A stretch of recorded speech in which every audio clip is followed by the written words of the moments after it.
Hi guys! Welcome back po sa aking channel, and for today's video is update lang tayo dito guys kay FF91. So sa hindi pa nakakaalam dito kay FF91 guys, isa siyang investment platform na kung saan guys ay pwede tayong kumita dito araw-araw. And then dahil ito ay investment platform guys, meron siyang puhunan, so medyo risky siya. So itong mga ganitong platform guys ay para lang to sa mga risk taker, kasi yun nga guys, hindi tayo sure kung tatagal ba yung pagiging legit paying nila.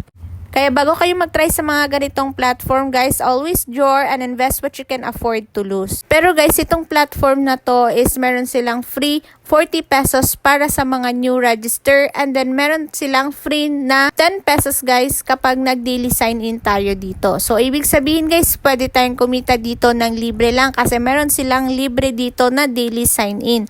So pwede nating ipunin yan guys, no? And then kapag na-reach natin guys yung kanilang minimum investment amount, so pwede natin siyang i-invest sa kanilang product.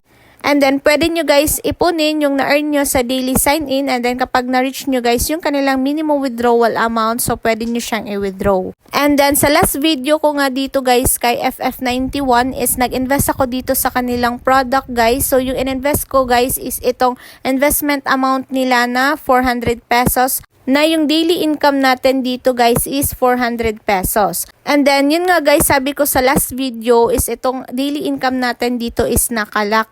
Kasi guys, no, akalain mo na 100 pesos yung magiging daily income natin dito sa 400 pesos na investment amount. Pero guys, nagkamali ako. Yung kanilang daily income pala dito guys is hindi siya nakalak. Pwede pala natin siya ma-withdraw guys once ma-reach natin yung kanilang minimum withdrawal amount. So ito nga yung kanilang product guys, na kapag nag-invest nga tayo dito is magka-daily income tayo. So i-check nyo na lang guys, no, yung kanilang product dito na kung magkano yung investment amount, and then yung ating daily income, and then dito nga guys is yung kanilang revenue cycle is 65 days. So alam naman natin guys na kapag mga ganitong platform, hindi tayo sure kung aabot ba talaga sila sa 65 days. So yun guys, nag-invest ako dito sa kanilang product, and then dito guys sa ating profile, itong my product line. So dito natin makikita guys yung product na in-invest natin. So dito guys, every 24 hours ay papasok yung ating income dito sa ating wallet balance. So dito nga guys sa aking product line, so as you can see guys, 0% na siya kasi yung aking income dito guys is pumasok na sa aking balance. So after 24 hours guys ay automatic na papasok yung ating income dito sa ating balance. So ngayon guys, para makapag-income tayo ulit, kailangan mo talaga guys manual na i-click mo tong join para mag-generate ulit yung ating earnings dito. So kapag na-click natin yung join guys, ay mag-start na siyang mag-earning, and then kung anong oras mo na-click yung join guys, yun din yung oras na papasok yung income mo dito. So, ibig sabihin guys na every time na papasok na yung ating daily income sa ating wallet, ay punta kayo dito sa product line and then i-click mo tong join. So, dapat guys, no, na araw-araw natin buksan yung ating account. So, itong akin nga guys ay 0% na. So, para makapag-earn ako ulit guys, so i-click lang natin tong join, and then yun, mag-start na siyang mag-earning.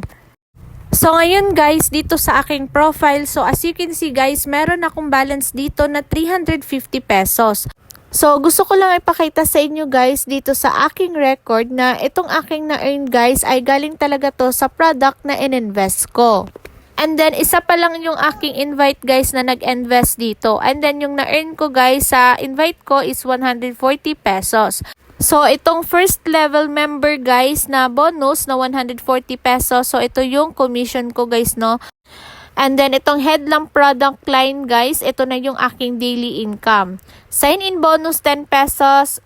And then, headlamp product line income. So, ito yung daily income ko guys na 100 pesos. So, ibig sabihin guys na araw-araw talagang papasok yung ating income dito. And then dito nga guys sa aking withdrawal record ay nakapag-withdraw ako dito guys ng 170 pesos. So ito guys ay na-earn ko sa income ko din guys, no. So tulad ng sinabi ko sa inyo guys, meron silang sign-in na 10 pesos plus 40 pesos guys kapag new register tayo dito. And then if gusto nga nyo dito mag-invite guys, so dito sa team makikita natin guys yung ating invitation link dito, and then yung ating referral code or invitation code. So dito dito nga guys, kapag nag-invite tayo, yung ating level 1 na invite guys is nag-invest dito sa kanilang product, ay meron tayong 35% na commission. And then sa level 2 and 3 guys is 1% naman yung ma-earn natin na commission. So if gusto nyong kumita dito ng libre lang guys, so invite nyo lang yung mga friends mo guys na mga risk taker at mahilig mag-invest sa mga ganitong platform. And then, if gusto nga nyo ditong mag-invest guys, so para mag-deposit kayo, i-click nyo lang tong save money. And then, yung kanilang minimum deposit amount dito guys ay 400 pesos. So, enter nyo lang guys yung amount kung magkano yung i-deposit nyo. And then, dito sa deposit channel guys, ay pwede tayong mag-deposit through GCash or Maya. So, if wala naman kayong puhunan guys, tulad ng sinabi ko kanina, ay meron sila ditong daily sign-in. So, punta lang kayo dito sa homepage guys, and then i-click nyo lang tong sign-in. And then, papasok na yan guys sa ating wallet balance. So, pwede tayong kumita dito ng libre lang guys. So, tiyagain nyo lang mag-sign in kayo dito everyday. So, dito guys sa aking profile, so as you can see na yung aking balance dito is 360 pesos na. So, kapag mag-withdraw na tayo dito guys, ay i-click lang natin tong withdrawal. And then, kailangan muna natin guys na i-bind yung ating GCash account dito or Maya. So, i-click muna natin tong select a bank account. So, dito guys is nabind ko na yung aking GCash account. And then, gusto ko ding i-bind guys yung aking PayMaya account. Kasi guys, minsan is nagkakaproblema yung GCash. Minsan, maintenance. So, last time nga guys is nag-withdraw ako dito gamit itong aking GCash. And then, medyo matagal talaga dumating yung aking withdrawal. And then, sabi nga guys doon sa Telegram group nila na kapag PayMaya daw guys is medyo mabilis daw dumating yung ating withdrawal. So, ngayon guys ay i-bind ko nga yung aking Maya dito. So, nasa inyo pa rin yan guys kung saan mo gustong mag-withdraw. Sa GCash ba or Maya. So, para updated ka guys no sa kanilang mga news dito or mga ganap, pwede kayong mag-join sa kanilang Telegram group. And then, nabind ko na nga guys no yung aking Maya account dito or PayMaya. So, dito guys, meron silang withdrawal instruction. So, dito guys ay walang limit yung ating withdrawal and then anytime tayong pwedeng makapag-withdraw. So, daily tayong pwedeng makapag-withdraw dito guys and then pwedeng ilang beses tayong makapag-withdraw dito. And then, yung kanilang minimum withdrawal amount guys is 150 pesos and then meron silang withdrawal fee guys na 10%. And then, yung ating withdraw dito guys ay marireceive natin within 24 hours. So, basahin nyo na lang guys no yung kanilang withdrawal instruction dito. So, dahil meron na ako ditong balance guys na 360 pesos. So, i-withdraw ko na to siya ngayon guys no kung marireceive ko pa ba siya sa aking Maya account. So, dito sa aking withdrawal record guys, ay withdrawing pa siya or processing pa siya. And then, yung oras na nag-withdraw nga ako dito guys is 3:55 PM. And then, marireceive daw natin guys yung ating withdraw dito within 24 hours. And then, after 45 minutes, guys, ay na-receive ko na yung aking withdraw dito. And then, yung oras na na-receive ko, guys, is 4:40 PM. And then, nag-withdraw nga ako dito, guys, is 3:55 PM. So, wala pang 1 hour, guys, no, ay na-receive ko na yung aking withdraw dito.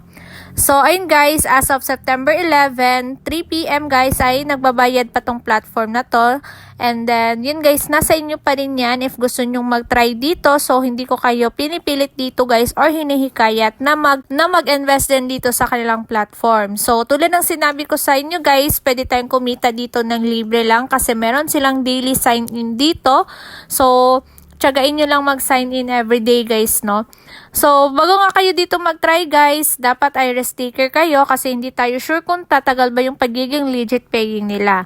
So, bago kayo mag-try sa mga ganitong platform, ay always do your own research and invest what you can afford to lose. So, that's all guys. Thank you so much for watching my video and God bless!